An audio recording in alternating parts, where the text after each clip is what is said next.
Doing something new. This is our first live stream, and I just downloaded OBS software, and we're going to try to figure this out. We're going to look to see if we have any people on the chat. Let's see if there's anybody streaming us. We're here. We're doing something new. This is our first live stream. Mute this, and I just. Yep. Okay. So with me is my guest, Justice Carmon, and my name is Ian Max Eyre. Hey guys.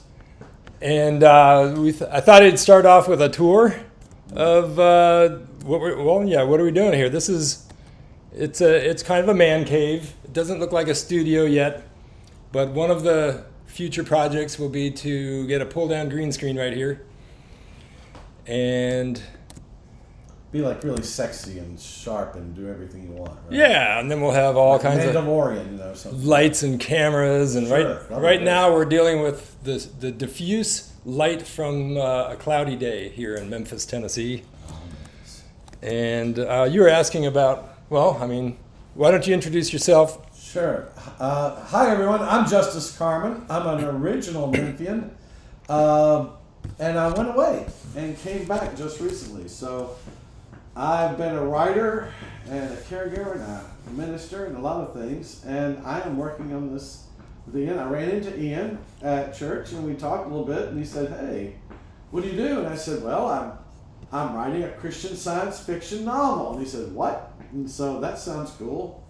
So that's what we're showing here. This is my Christian sci-fi novel, The Last Magi, and it's out. It's on Kindle. It's Amazon Kindle. And be sure to put in, for Justice Carmon, because there's a bunch of them with a similar title. But long story short, I've been a Bible teacher for 20 years, and just grew up with the Bible in one hand and comics in another.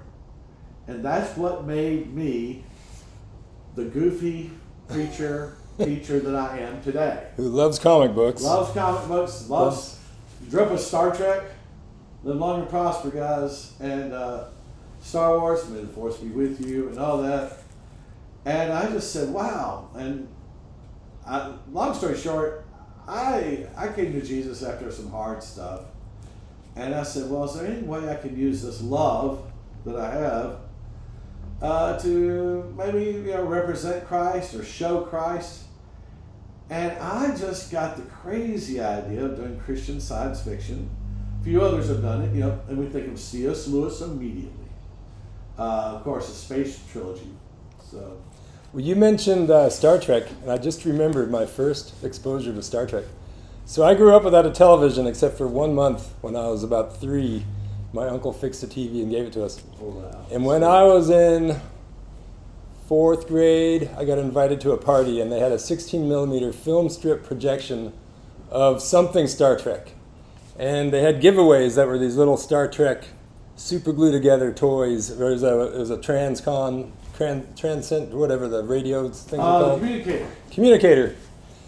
It shows how up on Star Trek I am and I was at the time. What year was that? That would have been 1978 or 9. Okay, so original series. Original series. Consequently, I've worked on Star Trek Nemesis and Star Trek Enterprise. Awesome. We'll talk about that another time. That's awesome. But it was such a foreign idea to me, I wasn't comfortable. So I asked my parents to come pick me up early. I didn't even stick around for the rest of the movie because it was so foreign to me, this sci-fi world. Yeah, well, it is. It's a world. You know what science fiction used to be called? Science realism? No. Science conspiracy? No. I'm just kidding. Scientific fiction put together. Yeah, well, science fiction movies hire futurists to kind of predict where the future's going. Absolutely. Because it's always world building. That's absolutely. And, the one I like Isaac Asimov, grew up with him a lot. Clifford Simak, he did some stuff. And Robert Heinlein, Stranger in a Strange Land. Some great stuff. And Dune. We got Herbert and Dune. I mean, by the way, if you don't see a Dune influence on this cover, something is wrong with your eyes. But I want to hear it live right now. I did this cover and started this cover 12 years ago. And I just ran into a font and I said, well, this will work. And then I redid it, the title. And then I realized how close it was to Dune. Yeah. So I don't know how God works this. I really don't. Homage. But I started on this thing because Star Wars, Tatooine's a desert planet, 2 suns, and you have Dune. So, And for all we know, your Last Magi might have come from planets in the Dune world. Who knows? But could be a spin-off. But I have what I did here was I thought it'd be really neat. Y'all remember? Some people have seen this. Ben-Hur, and it won 11 out of 12 Academy Awards. It's a great tale of the Christ. It was set in the time of Christ, but it's about love and revenge and recover, and the guy gets betrayed by his boyhood friend and comes back. It's just epic, and a huge chariot race scene. It's just got great characters, and if you haven't seen it, you need to. Well, Star Wars comes along later, and it just changes our culture. And so my universe that I'm working on is Star Wars meets Ben-Hur. Like, Christ is real, Christ exists, but there's these other beings, and they need him too. That's the idea. I think that was C.S. Lewis's idea too. Exactly, because if it's true, it's true. It's just, here's the fun thing, Ian, that I think a lot of pastors out there are afraid, or what would it be if we had aliens or things biblically, but I think I do have an answer. It's more in the novels I'm going to write, but it's just, long story short, we have cousins. They're just real far away. Everything starts here, and that's what I do in my universe. Well, if you want to go sci-fi on our understanding of the Bible, God is pretty alien. Demons and aliens are pretty alien to us. They don't have They don't have human DNA. We could go into all kinds of offshoots there, but speaking of world building, Eyre Films is in the middle of a rebranding. That you could call that a world building. And I want to get into the bigger picture of what we're not just creating content. We want to reach an audience with that content. Because what's the point in having a screenplay on a hard drive that nobody reads? And who likes to read? What's the point in having something that you can only read if it's a visual medium? It's written visually. And here we have Justice has created something visual, which could become a movie. It's already a comic book. I did some sketches, some design work for it. I love film. I love the whole thing that's done in the film language, and that's why I'm really excited to be here with you. And one of the things I was looking at, I just have all the dialogue, and I said, AI said, well, do you want to write a script off this? I said, sure. Now, I'm not going to live or die AI. I just said, it just grabbed all the dialogue and just put it where it should be. And you got to do a lot of tweaking because it doesn't know anything. But I think it's hilarious that it can do that. You could write a novel and say, look, just give me the basics, and then we can fix that thing up. Mm-hmm. And that's just a bit of a dumb labor it can do for you. Well, yeah, if you have trouble starting something, AI will give you a first draft helps you get off your butt and start somewhere. Get the juices and it's flowing. Your work. You said, look, just do this for me. Okay, now shut up. Just go away. Thanks for doing what you did. Well, let's. I prepared something for you guys so we could talk about origin stories and beginnings. So here at Eyre Films, Eyre Films Studios is going to be kind of the brick and mortar. We now have a space that we can very shortly start, film quality shorts or behind the scenes or interviews, podcasts, whatever. Right. But when I first started out, it was, besides family videos and a few wedding videos, it was just making short content. And about 15 years ago, Doritos started doing a contest called Crash the Super Bowl. So, and what we can look at here, I'll show you the hockey stick right here. So this is my YouTube channel. If you can look on there, you can't see it, Justice, here, I'll show it. But see, there's a hockey stick over here to the right. Gotcha. And that's after 6 years. So 6 years after I posted the video I'm about to show you, you can see it went to, my first notification was 3 million views. And for 6 years I've been watching it at 200, 300, nothing. And I was trying to monetize my channel, but you had to have 1,000 views to monetize your channel. And then all of a sudden I'm at $3 million. I just lost some money. That's pretty awesome. Actually. So here, I'll show you the. But ain't it the way? All this slow, then suddenly's a huge boom. Oh yeah, well you have to be you have to persevere and be consistent. So, True. So let's watch this.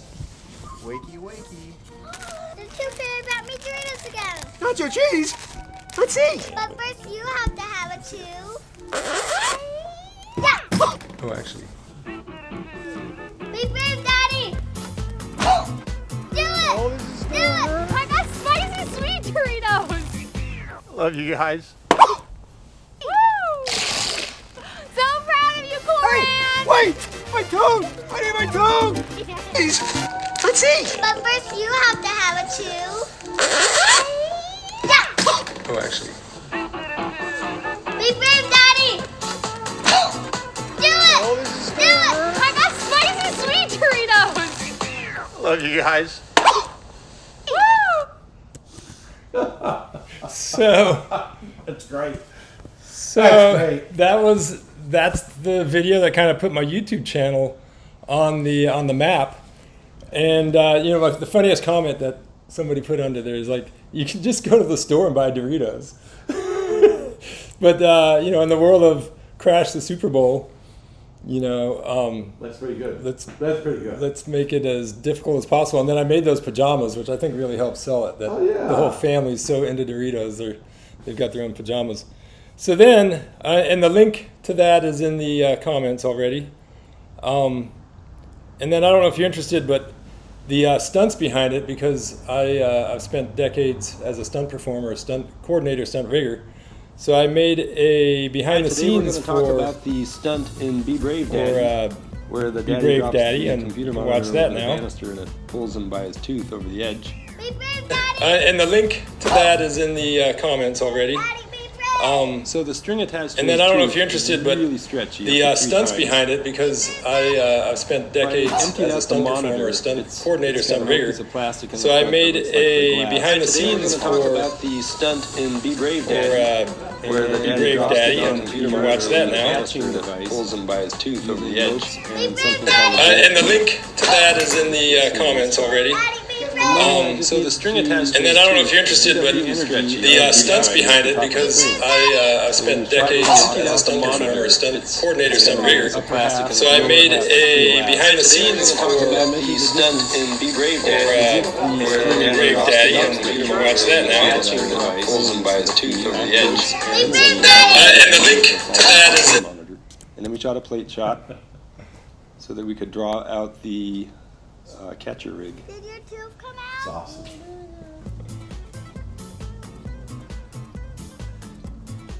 So we'll figure out there's a delay here that we're learning, and it seemed to me like we were talking over that video, but the link's in the bottom. And then what else do we have? Well, you can see the latest, and then we'll get into talking about some other topics. But the latest film that I've made is called Broken Cookie, and we made it a year ago, and it's now headed off to film festivals, and it's on the new releasing YouTube channel called Rusty Key Releasing. We'll talk about that now. That's part of the rebranding as well. We're separating the behind the scenes and filmmaking how-to and the interviews with filmmakers and storytellers from the finished product, so that, you know, there's one channel that you get to see finished product.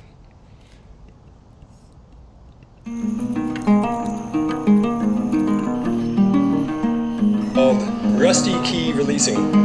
We'll talk about that now. That's part of the rebranding as well. We're separating the behind the scenes and filmmaking how-to and the interviews with filmmakers and storytellers from the finished product, so that, you know, there's one channel that you get to see finished product.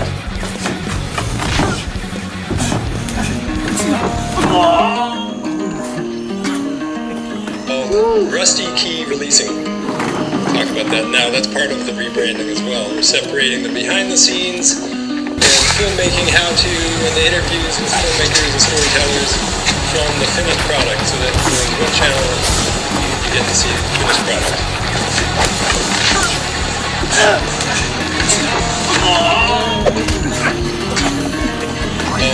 Rusty key releasing. Talk about that now. That's part of the rebranding as well. We're separating the behind the scenes and filmmaking how-to and the interviews with filmmakers and storytellers from the finished product, so that on one channel you get to see the finished product.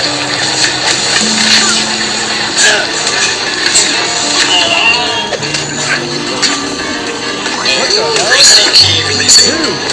Talk about that now. That's part of. That's some good action there you got. I mean, I really am digging that. Well, thank you. Here's the credits. Where did you shoot that? I saw that flag on the side of the Collierville. The reason I ask is because I know there's one in Collierville. There's all one up in, oh, come on. It's Illinois. I want to say it was where they shot Man of Steel. Oh. And it's a sort of a long suburb from Chicago. And I was there, Plano, Illinois, I believe it was. But they have a flag on the side of the building there too. So, Wow. yeah. All right. Well, so on my topics list, I've got the origin story, which we talked Origin about, story. and the movie posters, which I think we'll pause on that, Okay. unless we want to. Well, we can talk about some of them here. Yeah. Not the posters, but Pray for Mason is the movie that we now have a location in Eads, Tennessee, about half hour away, and that's 6 teenagers trapped in a cabin in the woods. One of them's a bully, and who overdoses on a zombie drug, and now our main character has to not only learn to love the bully, but how do you love your enemy when he's trying to eat you? So that's Pray for Mason. And then Eyre Films, and then Vengeance Trail. I don't know if you can see this poster down here. That's the Western that I helped to make 20-something years ago and used AI to bump it up to 1080p, and then we projected it in a theater in not Germantown, but what's the town north of Germantown, between Bartlett and near here. Collierville, is it? No. Bartlett? Collierville? I forget the name. I'm back. I don't remember it. Yeah. And we projected it in a movie theater on a 20-foot tall screen, and we had about 50 people in the audience, and it looked really good. Yeah. Everyone enjoyed it. So, my next step with that is to create a Blu-ray DVD set with behind-the-scenes videos. So, It is a thing. The hardest thing right now is that, one thing I've said about Memphis, and there's a lot of talent here. There's a lot of good creative people here. It's just we're almost in a culture where we're all creating, and there's no place to get it out to, And well, it's like here's it's like a big crock pot. I mean, you got so many creative people here. Well, here's what I've been learning. I've been studying. You're talking about how do you releasing a movie. It's actually easy to distribute a movie because there's so many streaming channels, fast channels, but nobody's making money. Yeah, but nobody's making money. If you make a movie for $1,000, I've talked to people that are making $1,500 on Tubi. I'm like, whoop-de-doo, you're not paying for cat food, Wow. So how do we make the kind of money that's required so that we can pay a living wage? And that's what the rebrand is. That's what these conversations are going to be about. Have you made money off of your novella? No, not much. There's always this hope. Well, like you did. Here's what I'm thinking. And folks, if you're not as faith as I am, that's too bad. But I see God at work in everything now for me, because I said, look, my life's yours because I screwed it up. And then as I started working, and my creative stuff started to come out, and I mean really come out. And I said, well, I cannot be the only geek turned Christian that's interested. I cannot be. Yeah. But the other thing is, I became such a Bible teacher, I got Orthodox, and I found some areas and opennesses, and we're finding out amazing things. And when we come to trying to put something out here so radical, it's so different, that actually is part of it. I mean, maybe you won't start making money right away, but no one does that. But if you do something no one else has done, and you've done it well, look, and you know your stuff, and you do it, the guys are going to start investing in you. That's really how you make money. It's not that there isn't a lot of great talent out there. That's not the problem.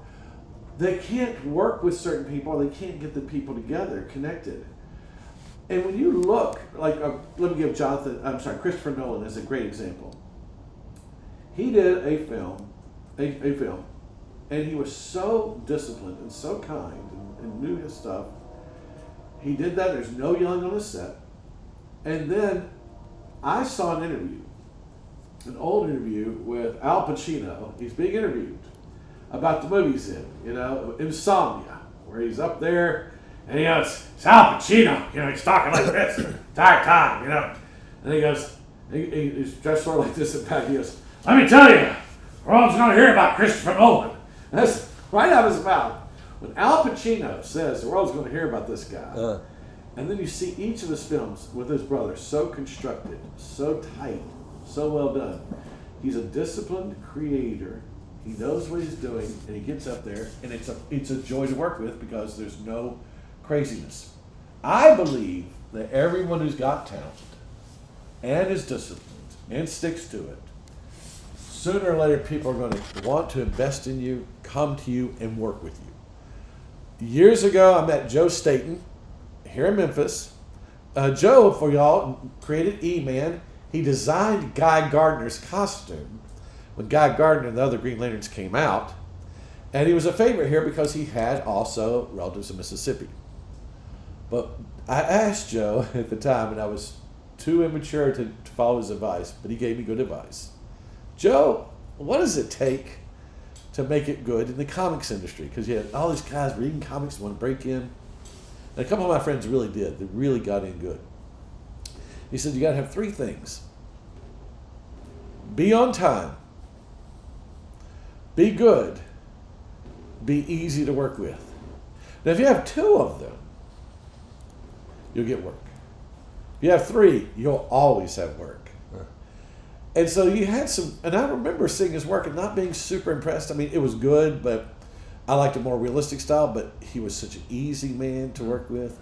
He turned it on time, and he really did stuff. Now, he went out, now he's the guy who does Dick Tracy. He just kept working in the industry, kept working. Dean Zachary, a friend of mine, he did Nightman. He's done a lot of stuff, and now he's working on Light Raiders. But he is an a very kind man, very disciplined man, and does good work. He's got work, and so I believe the hardest thing, if you can work in this industry and you're doing film, you be kind, you keep at it.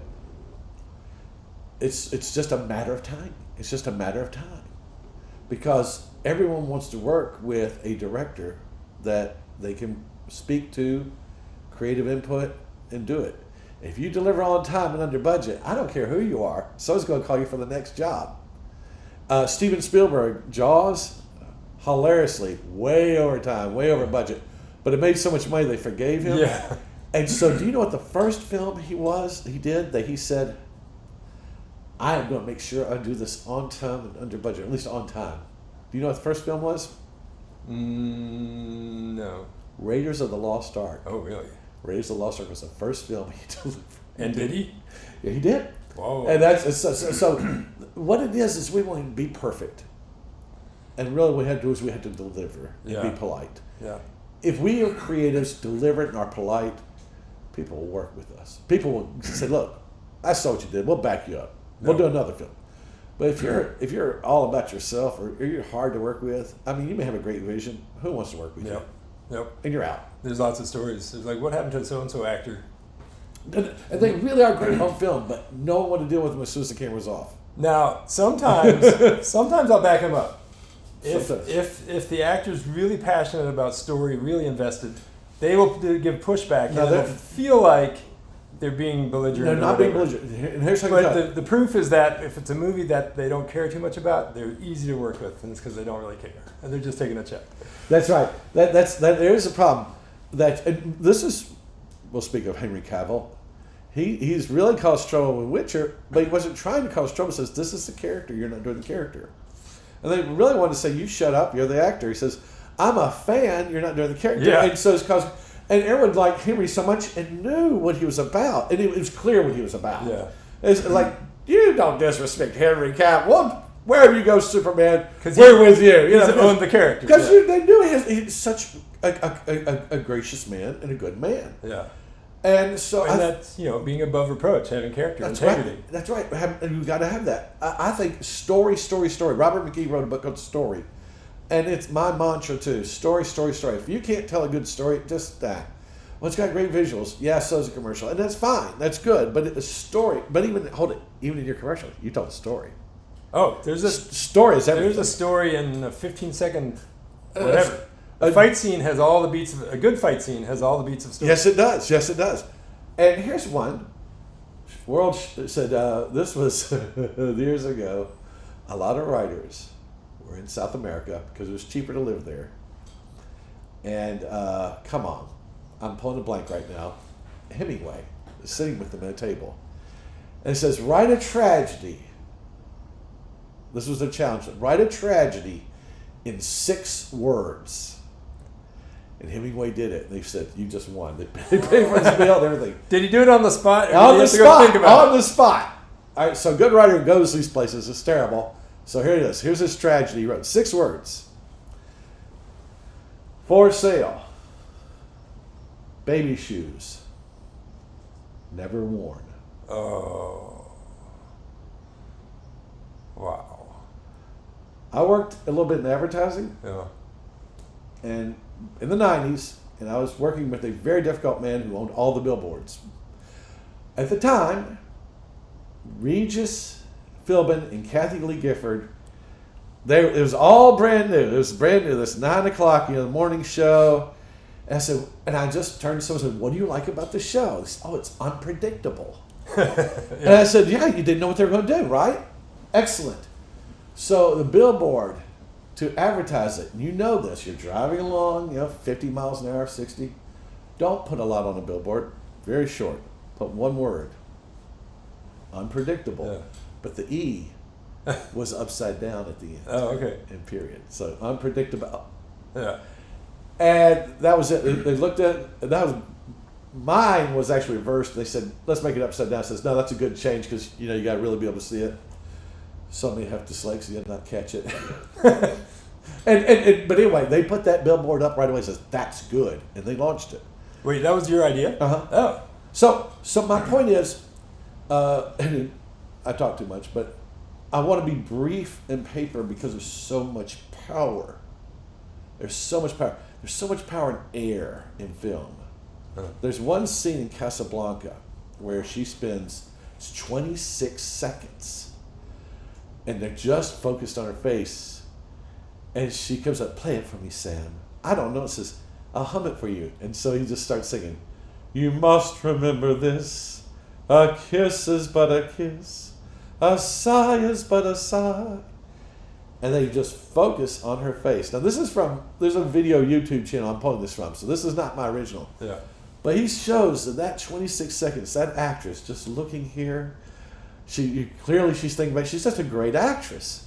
And you sit there and look at that beautiful face for 26 seconds, you're still like, "I feel you, babe. That's horrible. It must have been bad. Whatever it was bad."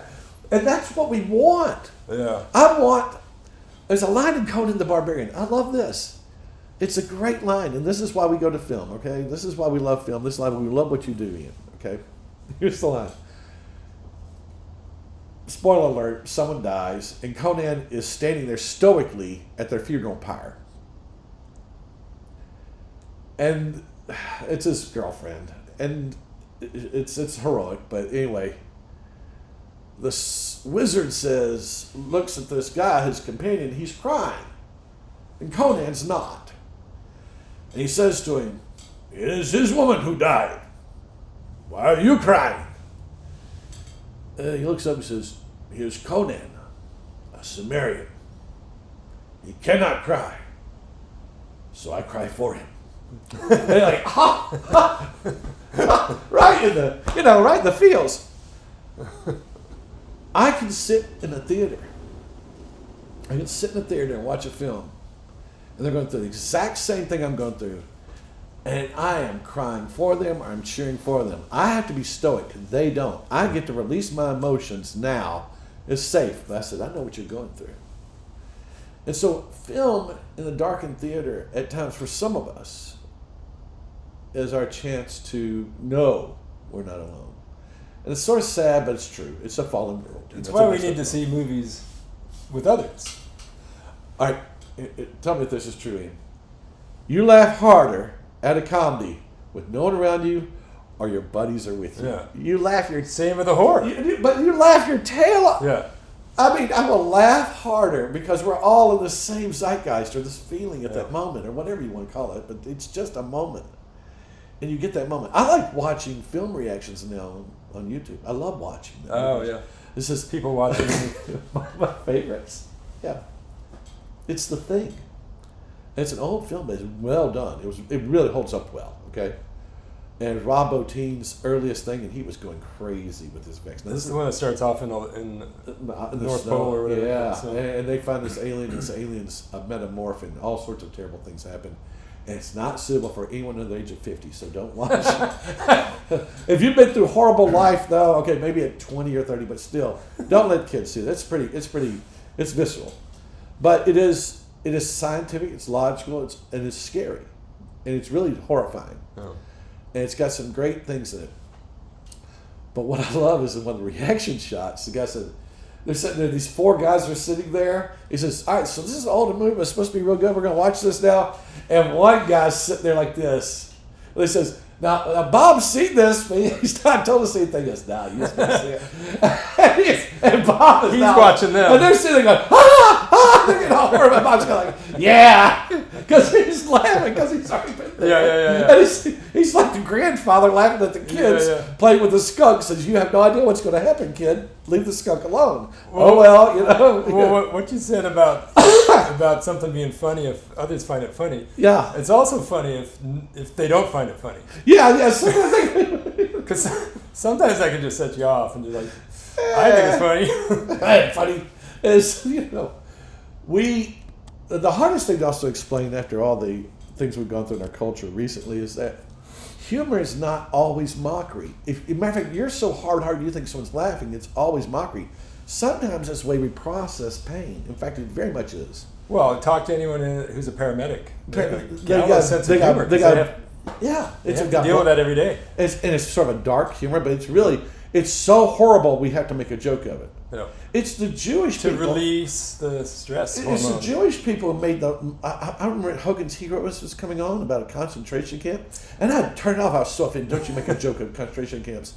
And then I finally watched it one day and I laughed. I said, they're making this guy a buffoon. Right. And then I found out that this guy's Jewish who's playing the comment. What are they doing? They said they're mocking him because now they're safe. Right. They're making fun of it because now they're out. Because It was horrible, but Right. that's why we make fun of it, And you hear families that have a lot of damage and abuse and codependence and pain, but they have also a sense of humor about some of these things as they process them because they are survivors. And for anyone out there right now listening, just real quick, if you're on the other side of something ugly, you're a survivor. You're not a victim anymore. You may take a while to process that, but that's good. I'm proud of you. Because surviving abuse is the first victory. The rest of us make sure it stays in the past and it doesn't affect your future. That's a huge victory. And it's hard because we have strong memories of such things. Yep. But Get serious on this channel. I'm sorry about that. This is me, but everything I do is connected to this idea of we need Jesus, aliens need Jesus, and this is Advent season. God invades our universe because we're all messed up to pay for our sins. That's the whole idea of Advent. God comes to us. He's like the dad in the front seat. He's like, I told y'all, be quiet. Don't make me reach back there. But here's the thing, though, too. It's so tragic what we did, and so bad who we listened to, that he comes up and shows up is literally like, he's trying to pull the needles out of our arms, take the pills out of our hands, says, let me love you and heal you. People think they have to be good enough to get God love them. Says, no, God loves you and it makes you good. Okay, it's a totally different process. Yeah. It's just reverse. When you are accepted and loved, you will do whatever you can to keep that going. And then after a while you realize, wait, you just love me. He says, yeah, I just want you to love me so you'll trust me and we'll get away from the stupid. And that's how you really get over addictions and stuff, because you're being loved accepted. And he says, yeah, now you have an option. You don't have to medicate. You can just, you can meditate. Yeah, it's something I just clicked for me like a week ago. Yeah. In the Bible, God tells us who we are before he asks us to do anything. Right. We start off dead, and he gives us life. Right. I mean, you're like, wait a minute, you love me because of me? He says, yeah. Oh, well, okay. Well, if you love me like that, that can act any way I want. And then you go, wait a minute. No, if you love me, I'm not going to act any way except what you like. You remember, and after a while, you start to trust that his way is better than way's my way. better. He knows what he's doing with you.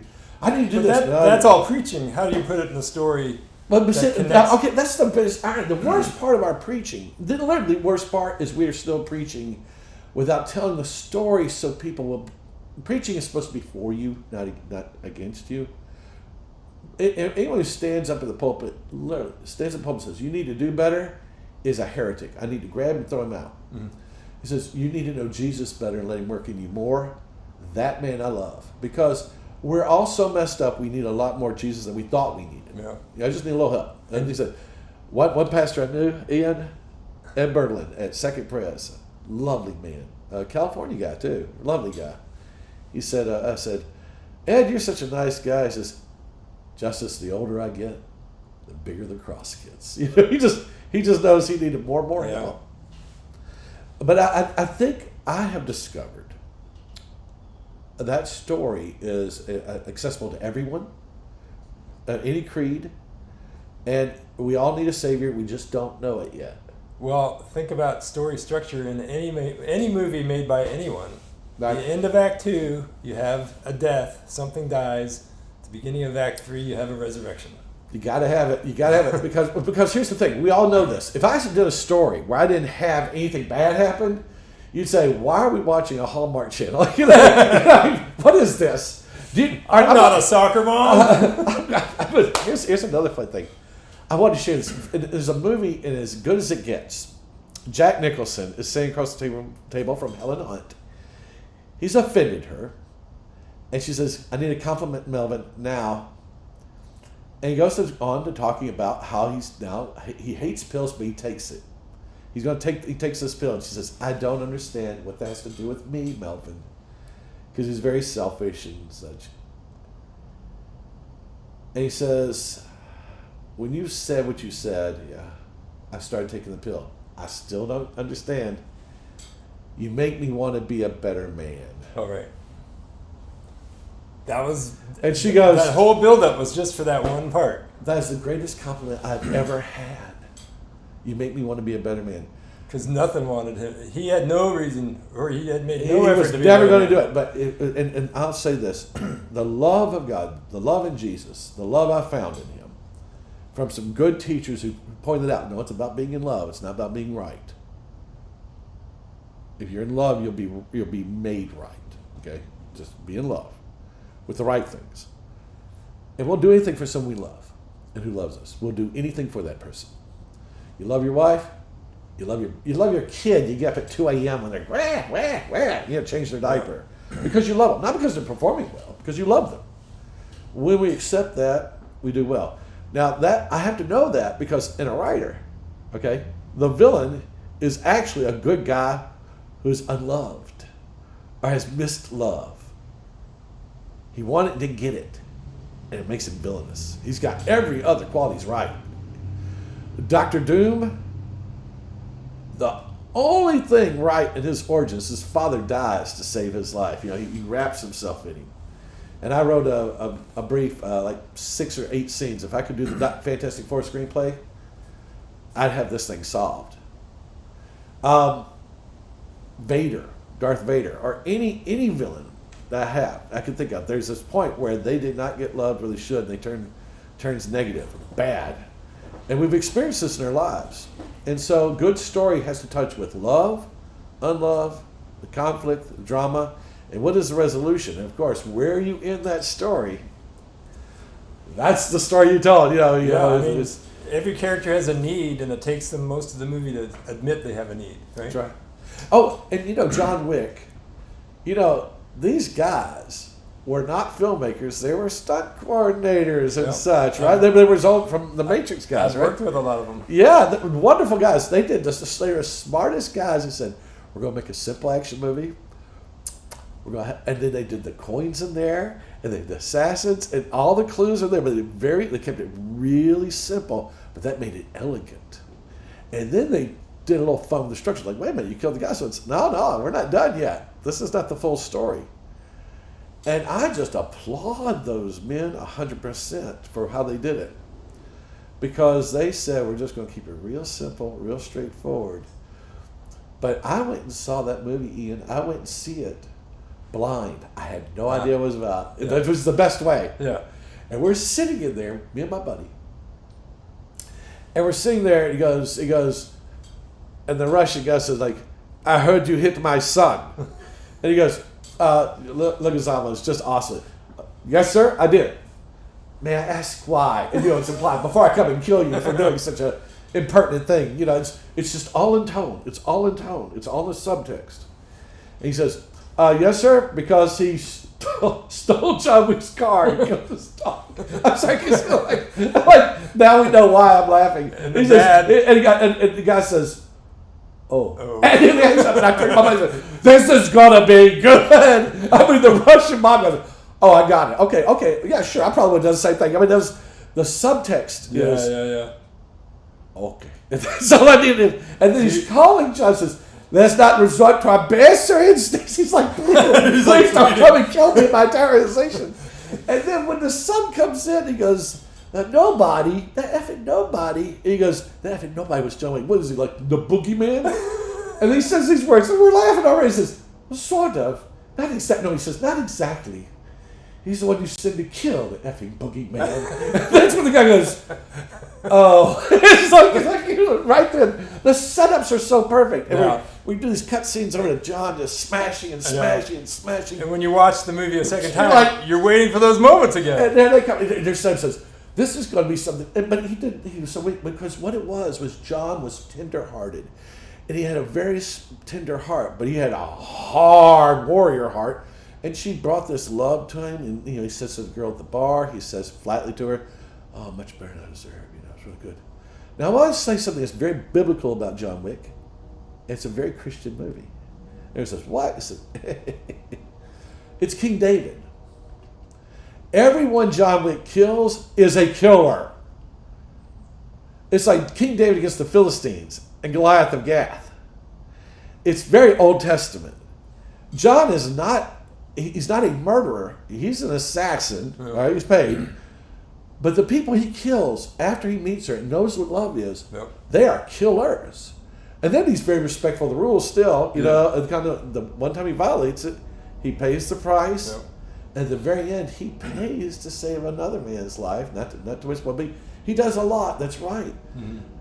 And he ends up being a good man who's very dangerous. And I love that story, the redemption of a former villain. You remind me of Braveheart. Oh my goodness! I went into that movie blind. Oh, did you? Yeah. I knew it was good. I just come to Christ, and I went and saw that when it re-released in February. Oh, okay. After the Academy Awards. Uh-huh. And baby, I sat there, and you know what I did? It was over. He goes, freedom! And he goes, if not for Wallace, a bleed for me! And they do, and he goes, the music, and I go like this. This is the greatest film I've ever seen in my entire life. Because I got it. Yeah. If you love, you're willing to die for it. Yeah, it's the same with John Wick. John Wick. So I'm watching that. There's this love story, this hidden marriage. And you watch that, he goes like... And then his wife gets killed. She dies from cancer. And I almost wanted to... We were talking about Braveheart. Go ahead. I almost wanted to walk out of the movie at that point. I was like, I don't want to watch this. I know. It hurts but so then much. I was like, wait, this is going to be good. It's Mel Gibson. I years ago, I have a friend of mine, a Jewish friend, Randy Angel, and we talked a lot about back and forth. And I created a character, and I said, listen, this guy, I created this character. Now, bear with me, folks. This is before Deadpool, before any of this. I'm sitting there and says, wouldn't it be cool if you had a character, it's a poor man's Batman. He has a chemical belt. He runs around in white because he's so poor he buys bed sheets and wraps them like a ghost. And you shoot him up, and he can heal. He can just regenerate. Like he feels it, but he can regenerate. and he's just an agent of vengeance. My buddy went out and saw The Crow and came back and said, "You are going to hate life." And I'm like, "Oh, man." But still, my friend Randy, I said, "Randy, I want you to write a backstory for him, and I want you to make us weep." Go. Because I already said that he blew the whistle on some guys with drugs. They threw him out a third-story window. He landed on his face. He healed. He lost his mind, his memory, and he got rescued by nuns. And so when he comes to and everything, he's got this power, strange, but these nuns helped him. He can't be killed. He calls, "Well, I'm the wrath of God." But he can't remember who he was. And his face actually restructured. He can't even recognize who he was. And I used that in the game. Well, Randy came back with a story, and it was all about how they went to kill his wife and daughter afterwards. And it was so awful. It was like so awful. I'm crying, man. He says, "I know, I hated writing this." But that meant that guy was nothing but an agent of vengeance from then on. Yeah. And that's the Punisher. Yeah. And that's also Braveheart, once you take away his love, and John Wick. Once love is removed, he said, you just launched this guy. No. It is. You did what? How do you get your love back? What did you do? He says, "Well, I did this other thing." He's like, "You've done what?" And all the villains start to back up. You know. There's a line Frank Miller wrote for Daredevil, Born Again. The Kingpin finds out. And by the way, the season 3 is coming out, so they're probably going to do it. But long story short, kids, it's from the 80s. The Kingpin finally finds out that Daredevil is Matt Murdock, so he goes after him. And he destroys all the things around. He's very Job-like. He just takes away his business. He has cops swear that he took bribes, everything. And he almost gets away with it because Matt's getting depressed. He can't figure out what is going on. And then he blows up his house. He says, "Nothing said gangster till this. It was a beautiful piece of work, Kingpin. You shouldn't have signed it." And that's when the hero catches on. This is a plot against me. And then they try to kill him one more time. And he gets free. And the Kingpin realizes he is really messed up because an enemy you haven't quite killed and you've taken everything from him, he says. And in the movies, they never he says fully this. die. He says, this is Frank Miller's writing, he says, "And I have taught him that a man without hope is a man without fear."